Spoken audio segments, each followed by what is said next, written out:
네, 반갑습니다. 지난주에 제가 개인적인 사정으로 못했고, 이번에 페이퍼를 발표하게 됐는데, 타이틀은 Model Selection with Linear Mixed Effects Model for Longitudinal Data라고 해가지고, Longitudinal Data에서 어떻게 우리가 데이터에 가장 적합한 모델을 찾아가느냐에 관한 논문입니다. 이 논문은 2011년도에 발표되었고, 지금 좀 시기가 지났긴 지났지만은 기본적으로 non-linear 모델을 찾는 데 있어서 약간 좀 베이직한 기본적인 페이퍼가 아닐까 생각됩니다.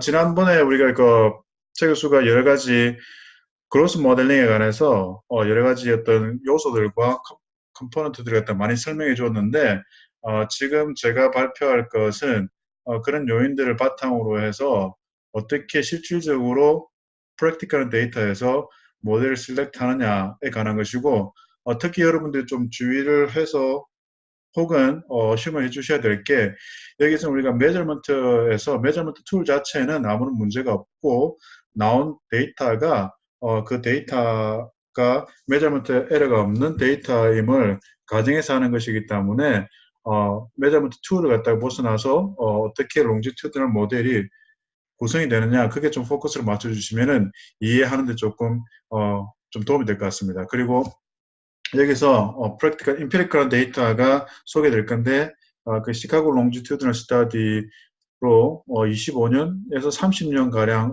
롱지튜드널 데이터를 모으는 데이터를 기반으로 했기 때문에 롱지튜드널 데이터에서는 아주 찾기가 힘든 또 아주 유용한 그런 데이터인데 그것을 통해서 모델링을 하는 것을 보여줄 것이고 여러 가지 방법들이 비교될 것인데 기본적으로 우리가 다항함수, 폴리노미얼 모델을 사용해서 모델이 구성되는 것을 보게 될 거예요. 그래서 그 부분을 갖다 염두에 주시고 오면은 아마 이해하는데 무리가 없을 것 같습니다. 자, 그래서 제일 처음에 과연 이 데이터 그 페이퍼가 뭘 말하고자 하느냐에서 한마디로 요약하면은 우리가 티어리를 베이스로 하지 않고 어떤 롱지튜드널 데이터가 있을 때 어떻게 하면은 가장 프리딕티브한 모델을 찾아낼 수 있을까? 가장 데이터에 피드한 모델을 갖다 찾아낼 수 있을까? 그 모델을 찾아보자는 게 이 기본적인 페이퍼의 목적이고요. 그걸 통해서 또 한 가지 제가 그 가장 유용한 방법을 갖다가 찾았는데 그 방법에서 또 시뮬레이션 데이터를 갖다가 써서 그 에피션시를 갖다가 다시 확인하는 그런 페이퍼입니다. 그래서 그 부분을 갖다가 유의해 주시면 되겠고 먼저 시카고 롱지튜드널 스터디에 대해서 조금 더 제가 설명을 드릴게요. 왜냐하면은 이 데이터 시뮬레이션이라든지 데이터 모델링이라든지 이 시카고 롱지튜드널 데이터를 갖다가 파퓰레이션 모델을 사용했기 때문에 거기에 대해서 조금 이해를 갖다가 가지고 있는 편이 좀 좋을 것 같아서요. 그래서 이 데이터는 사실상 1986년도에 시카고 시리 에리아에 있는 프리스쿨러들을 통해서 이 학생들이 과연 성인이 될 때까지의 어떤 변화가 있을까를 갖다가 추적한 데이터입니다. 그래서 1539명이라는 아주 많은 학생들을 갖다가 거의 25년에서 30년 동안 추적한 데이터고 그 데이터 안에는 여러 가지 베리어블, 뭐 우리가 흔히 알 수 있는 뭐 어치먼트, 홀 코그니티브 데이터를 비롯하여서 그 다음에 어떤 environmental 데이터까지 뭐 리스크 팩터라든지 그 다음에 예를 들어서 뭐 children parents 센터 프로그램, 즉 프리스쿨이나 킨드가든에서의 프로그램이라든지 그다음에 학생들이 중학교나 고등학교 갔을 때 매그넷 스쿨에 참석했느냐 안 했느냐 그런 것들 기본으로 해서 데이터를 수집한 것이기 때문에 이 25년간의 데이터라는 것이 굉장히 유의미하고 단지 어떤 그로스 하나만을 추정하는 것이 아니라 그 시대 변화까지 다 포함하고 있는 것이기 때문에 여러 가지 데이터가 주는 어떤 인포메이션이 굉장히 크다고 할 수 있습니다. 그래서 지금 이 데이터는 우리가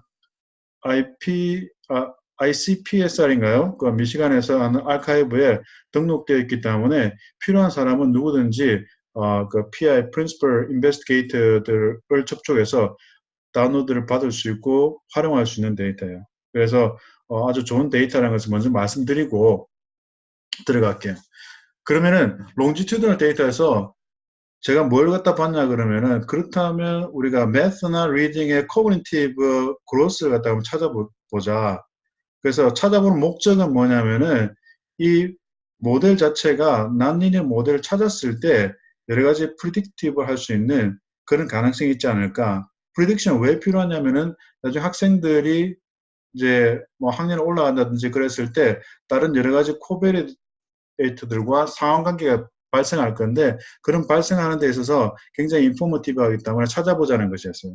근데 솔직히 우리가 그로스 모델을 할 때 가장 편하게 사람들이 핏하는 것이 리니어 모델인데 리니어 모델을 갖다가 하는 가장 큰 이유는 뭐냐면은 첫 번째로 인터프리테이션 자체가 굉장히 수월하고 두 번째로 이것이 어치먼트 데이터가 주는 것이 많은 플럭추에이션, 난 리니어 모델 자체를 갖다가 가정 안 해도 될 만큼 어세스먼트 툴 자체가 스테이블하다고 믿기 때문에 리니어 모델을 갖다가 가장 많이 적용하는데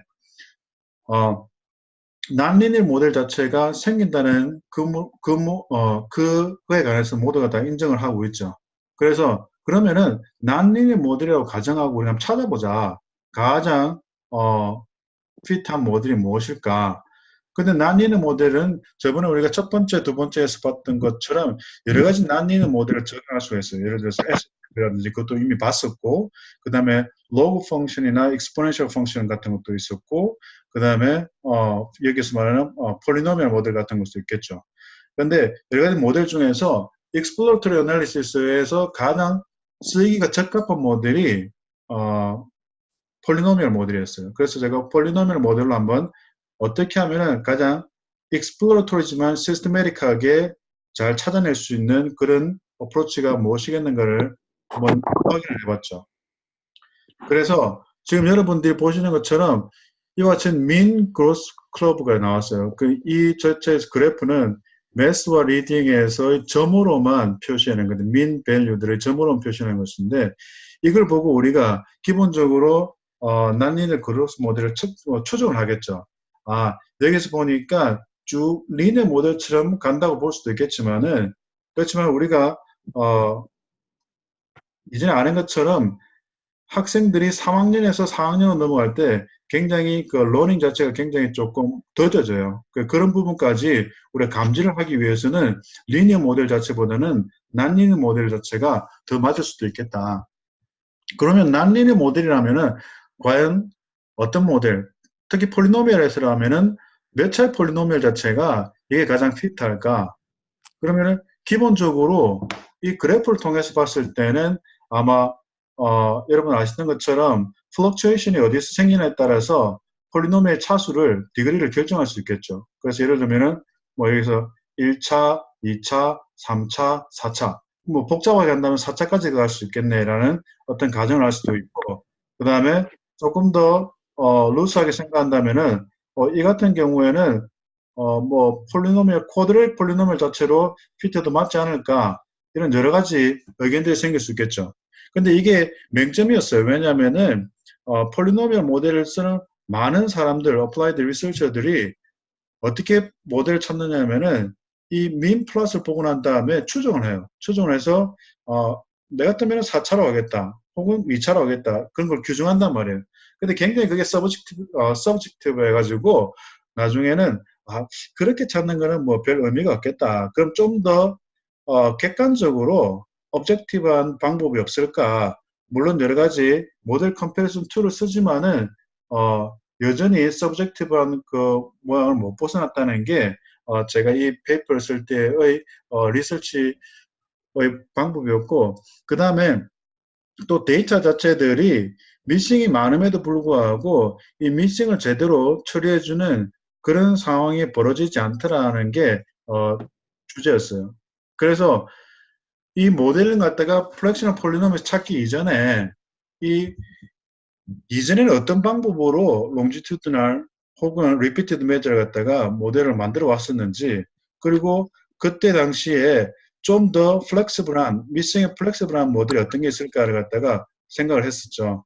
그래서 트레디셔널 방법에서는 뭐 repeated measures ANOVA라든지 multivariate repeated measure라든지 이런 방법들이 써졌는데 사실상 이 두 모델은 repeated measure ANOVA나 repeated measure, 만오바나 두 개가 이 노멀리티를 가정하고 미싱이 없다는 걸 가정하고 있었기 때문에 제가 생각했을 때는 적합하지 않다고 생각했었어요. 그런데 그때 리니어 믹스드 이펙트 모델이라는 게 1982년도에 레어드 웨어가 그 제안을 했었죠. 미싱 데이터가 결부됐을 때는 미싱을 처리해 줄 수 있는 혹은 또 롱지튜드널 데이터에 있어서 메저먼트 타임 자체가 밸런스가 되지 않을 때 그런 두 개의 플렉시블하다는 말 자체는 좀 루스할 수도 있겠지만 플렉시블하다는 말 자체는 그게 영향을 받지 않는 영향을 좀 덜 받는 모델이 무엇일까? 그게 이제 리니어 믹스드 이펙트 모델이었다고요. 그래서 여기서 컨벤셔널 폴리노미얼 모델을 갖다가 핏하더라도 이 리니어 믹스드 이펙트 모델에서 핏하자는 게 제가 어프로치하는 방법이었습니다. 그럼 리니어 믹스드 이펙트 모델에서는 이 두 가지로 나눠요. 원래 픽스드 모델과 랜덤 모델과 픽스드 이펙트와 랜덤 이펙트로 나누고 그 다음에 랜덤 에러로 나눠지는데 첫 번째 픽스드 이펙트라는 것은 우리가 예전에 리그레이션에서 했던 것처럼 뭐 폴리노미얼이면 몇자 폴리노미얼이 가장 이거 그룹에 잘 맞는 그룹 민에 잘 핏한 것이 될 수 있겠구나라는 걸 말해주는 것이었고 이 랜덤 이펙트 같은 것은 그 그룹의 핏에서 그 인디비듀얼 레벨에서의 베리빌리티를 갖다가 우리가 조절해보자. 그런 인디비듀얼 디퍼런스를 갖다가 컨트롤해주는 파트가 이 랜덤 이펙트 파트죠. 그래서 리니어 믹스드 이펙트 모델은 이 픽스드 이펙트와 랜덤 이펙트, 그 다음에 랜덤 에러로 구성되어 있는 이 모델이라고요. 그러면은 이 모델이 나타났을 때는 아까 제가 말씀드렸던 것처럼 미싱이나 그 다음에 equidistance in measurement time이 조금 flexible 하다는 거였죠. 그러면 이제 statistical 모델은 linear mixed 모델로 고려를 하고 어떻게 applied researcher들이 폴리노미얼을 갖다가 핏한다고 했을 때 어떤 방법으로 핏하느냐 크게 보니까 세 가지로 나눠지더라고요. 첫 번째는 step of approach. 그러니까 가장 심플한 모델에서 점점 모델을 컴플렉시티를 갖다가 늘려가는 거예요. 그러면서 베스트 피팅 모델을 찾아내는 거고 또 다른 방법은 탑다운 어프로치를 해가지고 가장 컴플렉스 모델을 먼저 고려해서 그 다음에 그 심플한 모델로 줄여나가면서 베스트 피팅 모델을 찾아내는 것이죠. 이 두 개는 리그레이션에서 스텝와이즈, 포워드, 백워드 이런 거와 비슷하다고 볼 수 있는데 리니어 믹스드 모델에서 좀 차이 나는 점은 뭐냐면은 리니어 믹스드 모델 자체가 이미 멀티 레벨이기 때문에 그 싱글 레벨에서 쓰는 백워드 혹은 포워드 엘리미네이션 방법 같은 그 방법하고는 약간 다르다고 볼 수 있습니다. 그래서 이 두 가지 방법이 많이 사용되는 것 중에 하나였고 그 다음에 서브셋 어프로치라 해가지고 우리가 비주얼 인스펙션을 통해서 적당한 모델을 찾은 다음에 그 주위에 있는 베스트 피팅 모델을 갖다가 규정을 지어놓은 다음에 가장 베스트 피팅 모델을 갖다가 모델 컴패리슨 툴을 통해서 찾아내는 방법. 이런 세 가지 방법을 갖다가 많이 활용하고 있었는데 근데 어떤 일관성을 가지진 않았었어요. 어떤 필드나 그런 곳에서 자기네들의 어떤 유용성을 통해서 먼저 뭐 스텝업을 쓴다든지 탑다운을 쓴다든지 이렇게 하고 있었거든요. 뭐 예를 들자면은 스트럭처 퀘션 모델링 같은 경우에는 탑다운 메소드를 갖다가 많이 활용을 하죠. 그 다음에 싱글 베리어블이나 리그레이션 베이스드 모델 같은 것에서는 스텝업 어프로치를 갖다가 많이 활용했었고 그 다음에 특별하게 자기네들이 티어리 베이스드한 모델을 가지고 있는 사람들은 서브셋 어프로치를 갖다가 많이 활용하는 그런 상황이었어요. 그렇다면은 이 세 가지 방법 중에서 우리가 폴리노미를 갖다가 익스플로러토리하게 찾아간다면은 어떤 게 가장 핏할 건가? 그렇다 찾고 싶었거든요. 그러면 기본적으로 베스트 피팅 모델을 갖다 찾기 위해서는 어떤 툴이 있어야 될 건데 모델 컴패리슨 툴이 있어야 될 건데 뭘 활용했느냐? 뭐 저는 잘 알려져 있는 likelihood ratio difference test, chi-square test라고 부르죠. negative 2 likelihood ratio value를 갖다가 비교함으로써 그 두 모델 중에서 어떤 게 가장 핏한가를 찾아주는 모델 컴패리슨 방법.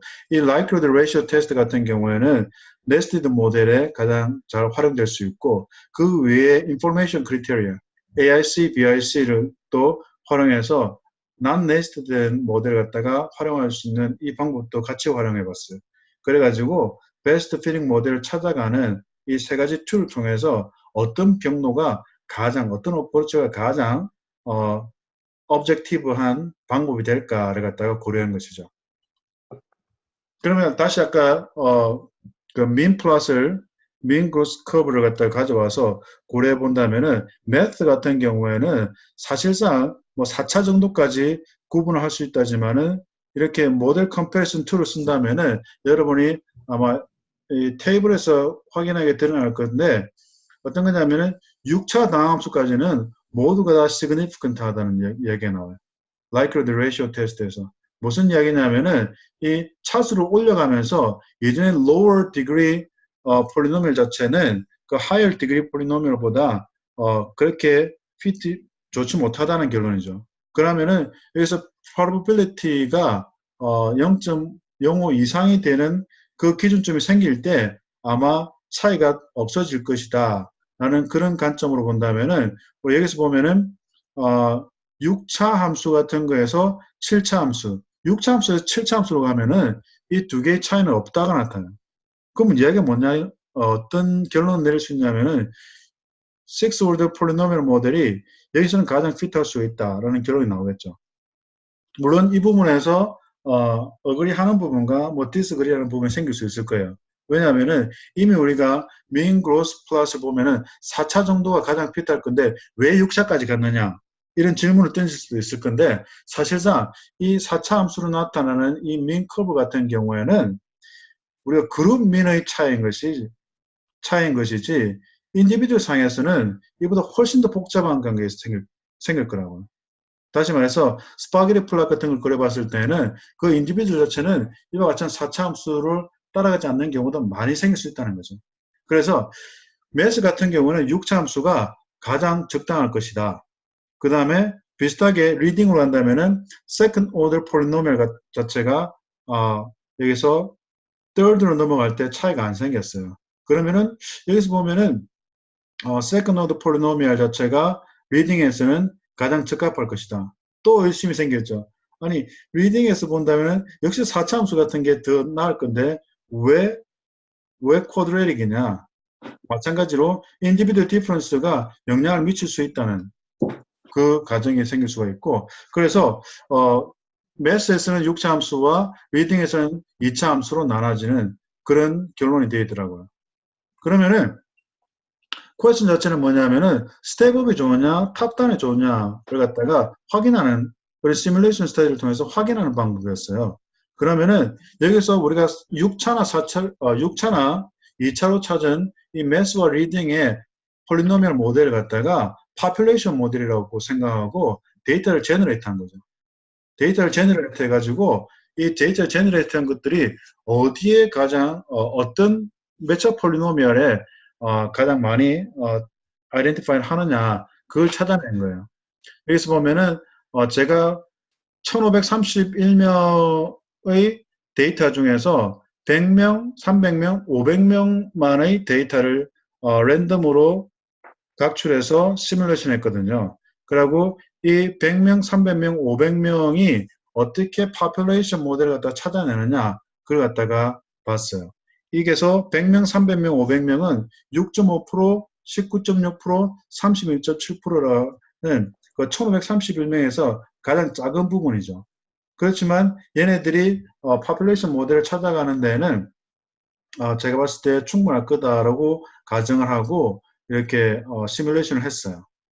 시뮬레이션 했을 때 그러면 시뮬레이션 했을 때 트루 모델을 찾아가는 건데 랜덤 리니어 믹스드 이펙트 모델 같은 경우에서 랜덤 이펙트 모델 자체가 굉장히 베리에이션을 많이 만들어내기 때문에 정확하게 똑같은 모델을 찾는다는 것이 거의 불가능해서 이 랜덤 이펙트 모델 자체와 그 다음에 어떤 코베리에이터를 통해서 만들어지는 그 베리에이션은 조금 리듀스하고 이 타임 트랜스포메이션을 갖다가 correct하게 아이덴티파이 하는 모델을 갖다가 우리가 활용하는 것이 좀 더 make sense 할 거다라고 생각해서 저는 approximate 모델이라고 해서 어떻게 찾았냐면은 이렇게 time transformation 그러니까 차수가 높아지는 이것과 그 다음에 main effect 여기서 네 개의 베리어블이 구성된 사용되었는데 gender 그 다음에 child parents center program 그 다음에 magnet program 그 다음에 risk factor 이게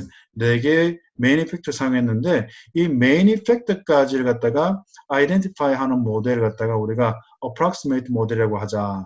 그리고 그것보다 좀 더 복잡한 linear interaction 같은 경우에는 linear interaction between main effect하고 time transformation이에요. 그 다음에 quadratic interaction 같은 경우에는 the main effect와 time transformation의 여기서 quadratic interaction, the cubic interaction. 여기서 제가 말을 잘못했는데 linear interaction은 time transformation과 main effect. 그 다음에 quadratic interaction 같은 경우에는 main effect에서 두 개, 그 다음에 아니죠. 그 main effect와 interaction 자체가 second time quadratic time의 time transformation과 interaction. 그 다음에 cubic interaction 같은 경우에는 cubic time, 그러니까 t to the 3죠. 그와의 interaction. 이 세 개를 하는데 이와 같은 interaction 부분이 생기는 부분을 갖다가 무시했어요. approximation 모델이라고 했을 때는. 그래서 사실상 이 두 개만 time transformation과 main effect만 correctly identify 하면은 그 모델을 갖다가 approximate 된 모델이라고 생각하자. 그래서 얼마나 많은 generate 된 데이터가 그 approximate 된 모델이 되느냐를 갖다가 확인한 거예요. 그래가지고 모델을 갖다가 근데 그럼 approximate data 모델하고 true 모델하고는 좀 차이가 나지 않느냐. 사실상 이와 같이 그래프를 그려보면은 true 모델과 approximate 모델 자체는 거의 동일하게 나와요.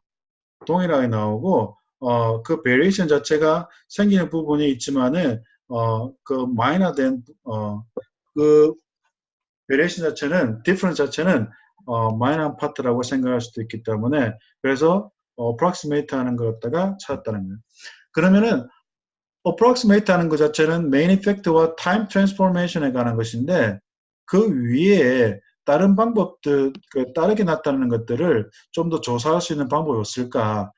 그래서 제가 total effect라고 define 한 건데 이 total effect라는 것은 딴 것이 아니라 아까 우리가 approximate 할 때 무시되었던 그 부분들 중에서 어떠한 interaction 자체가 가장 모델 셀렉션 할 때 영향을 많이 미치느냐를 갖다가 확인해주는 그런 어떤 그 매저예요.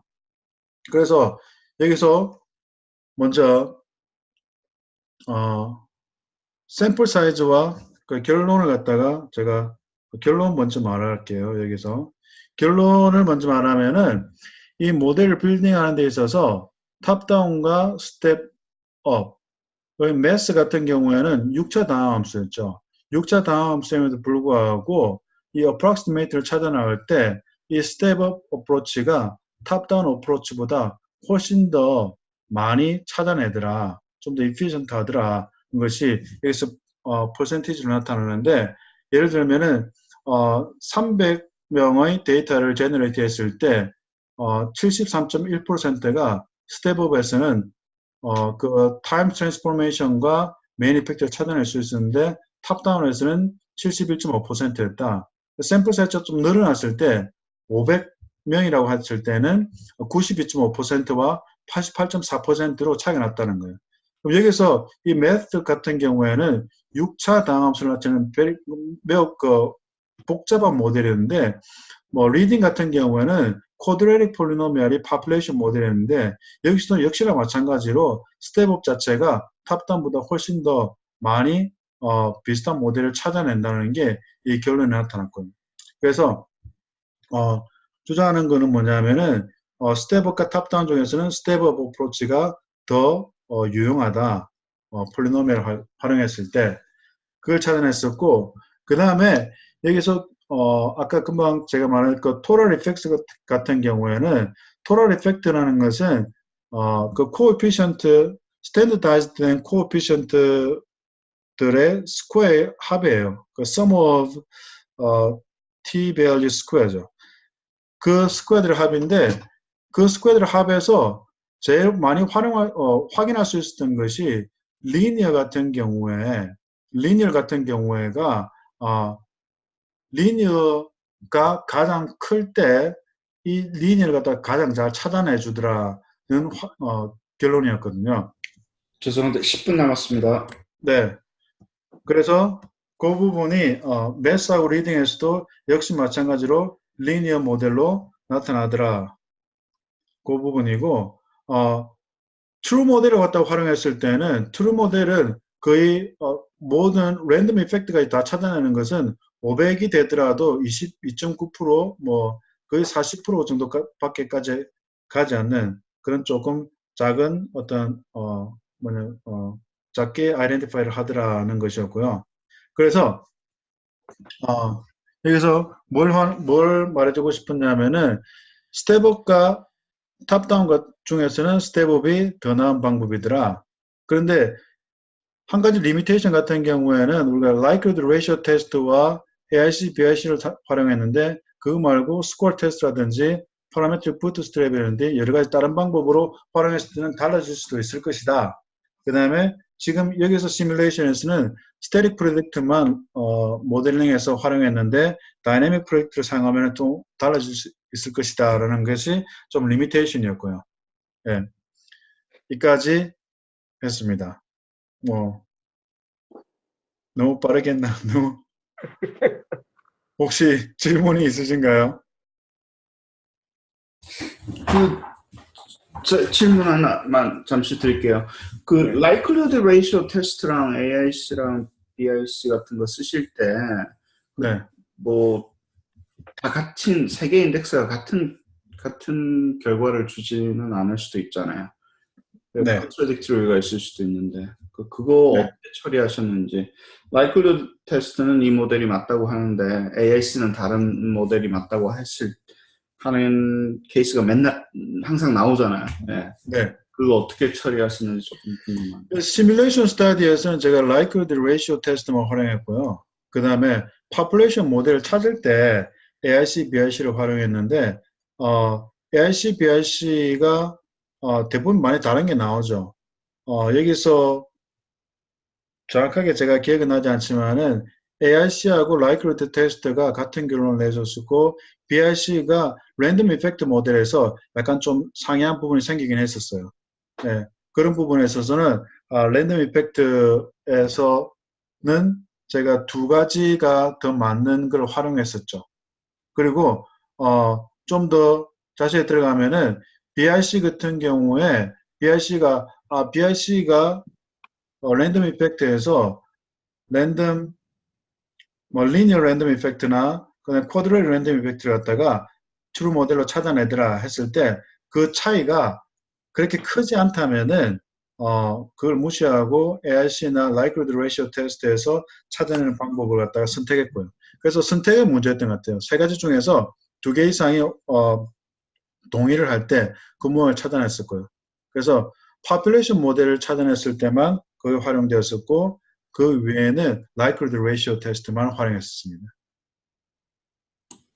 네, 감사합니다. 이거 집 페이퍼, 퍼블리시된 페이퍼의 메이저는 그러면 approximate 모델을 베이스로 했기 때문에 그냥 likelihood 테스트로 하셨다고 봐도 되겠네요. 제가 읽은, 네. 지금 발표하신 거는 이게 publication 된 페이퍼뿐만이 아니라 publish 된 부분만이 아니라 네. 많은 부분을 담고 있어가지고 이 발표 자체는. 네. 네. 네, 알겠습니다. 네. 네. 그리고 뭐 한 가지 또 질문이 들어왔던 게 100개, 300개, 500개의 샘플을 쓰고 이 페이퍼 안에 보면은 1000개, 300개, 3000개, 5000개라는 데이터 포인트를 갖다 구분지어서 했던 건데 이유가 뭐냐는 질문이 있었어요. 샘플과 데이터 포인트는 각각 한 서브젝트에 관해서 이 매점 타임 포인트를 곱한 것인데 그래서 100개의 샘플이면 1000개의 데이터 포인트가 되는 것인데 왜 그거 갖다 기준으로 삼았었냐면은 아직도 롱지튜드널 데이터를 할 때 이 t 밸류에서 디그리 오브 프리덤을 갖다가 정확하게 규정을 하지 않고 있어요. 규정을 못하고 있는 것이 뭐냐면은 샘플 자체를 갖다가 서브젝트를 볼 것이냐, 안 그러면 그 서브젝트 안에 있는 데이터 포인트를 볼 것이냐의 구분점이 불명확한 것이 있기 때문에 제가 양쪽으로 다 샘플을 갖다가 말해준 것이었거든요. 그래서 그 부분 하나는 제가 답변을 해드리고 싶고요. 4분 네. 남았는데 다른 분 질문 한번 하시죠. 좀 아주 유치한 질문일 수 있는데, 네. 네. 데이터를 보니까 1차, 2차 가다 6차, 그 다음에 7차는 또 이제 유의미한 p-value가 나오는 것 같은데, 네. 스탑을 그래서 해야 되나요? 아니면 점프를 하면 안 되나요? 이 폴리노미얼 개수를 찾아갈 때? 아주 좋은 질문인데요.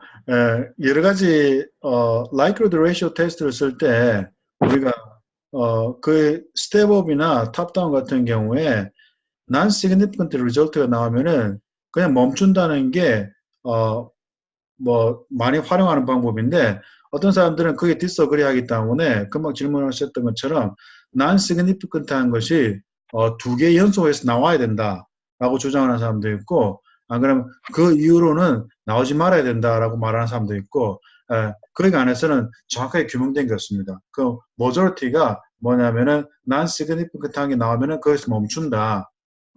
그렇고요. 근데 가장 큰 점이 뭐냐면은 이게 컴플렉스한 모델로 가게 되면은 우리가 주의해야 될 것이 뭐냐면 그 파워가 많이 떨어져요. 그래서 웬만한 사람들은 그 차이가 컴플렉스하게 가는 것을 갖다가 제대로 멈출 수 있는 가장 짧은 가장 파스모니어스한 모델에서 멈추는 게 가장 맞다고들 다 동의하고 있는 부분이고요. 그렇지만 아까 말한 것처럼 동의 안 하는 사람도 있고요. 감사합니다. 네.